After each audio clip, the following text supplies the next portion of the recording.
ये जो इक्विपमेंट है इसको हम मोटराइज्ड टिल्ट टेबल बोलते हैं। टेबल का मतलब ये टेबल है और टिल्ट का मतलब टेढ़ा करना, राइट। बहुत बहुत सिंपल शब्दों में इसका नाम टिल्ट टेबल रखा गया है। ये करता क्या है, तो जब एक पेशेंट को स्ट्रोक हो जाता है तो एक बंदा जो मेरी तरह खड़ा है वो एकदम से बेड पे आ जाता है। जब वो बेड पे आता है तो वो बेड पे ही उतने दिन रहता है जब तक कि फिर से खड़ा ना हो सके। यानी कि अगर इस पेशेंट का हफ्ते 10 दिन तक हॉस्पिटल में एक्यूट इलाज हुआ और उसके बाद उसको डिस्चार्ज करके ला रहे हैं और स्टेबलाइज कर रहे हैं, तो हो सकता है 2 हफ्ते तक ये पेशेंट बिल्कुल बेड पे पड़ा था और सिर्फ आसमान देख पा रहा था। अब अगर इस पेशेंट को हम झटके से सीधा करेंगे तो क्या होगा कि सारा का सारा जो खून है वो दिमाग से नीचे चला जाएगा और इसको चक्कर आ सकता है, जिसको हम सिंकोप बोलते हैं, राइट।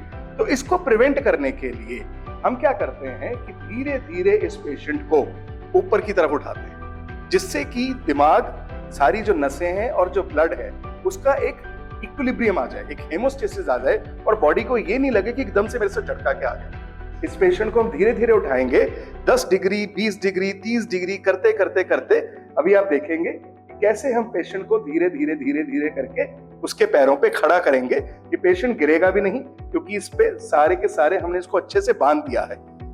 और धीरे धीरे ये पेशेंट अपनी आंखें भी खोलना शुरू कर देगा और इसकी बॉडी को धीरे धीरे आदत पड़ जाएगी कि मेरे को ऊपर किया जा सकता है। ये जो आप देख रहे हैं कि हमने एक कुछ सेकंड्स में पेशेंट को इतना कर दिया, ये ऐसा नहीं होता है, ये कुछ दिनों में होता है। हफ्ते से 10 दिन लगते हैं जहां एक सीधा लेटा हुआ पेशेंट सीधा खड़ा हो जाता है।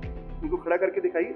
अब जब पेशेंट आप देख पा रहा है तो शीशे में अपने आप को देखता है, राइट। तो इसका बिहेवियर, कॉग्निशन बढ़ता है, इससे इसको समझ में आना शुरू होता है, ये नॉर्मलाइजेशन की तरफ आ रहा है।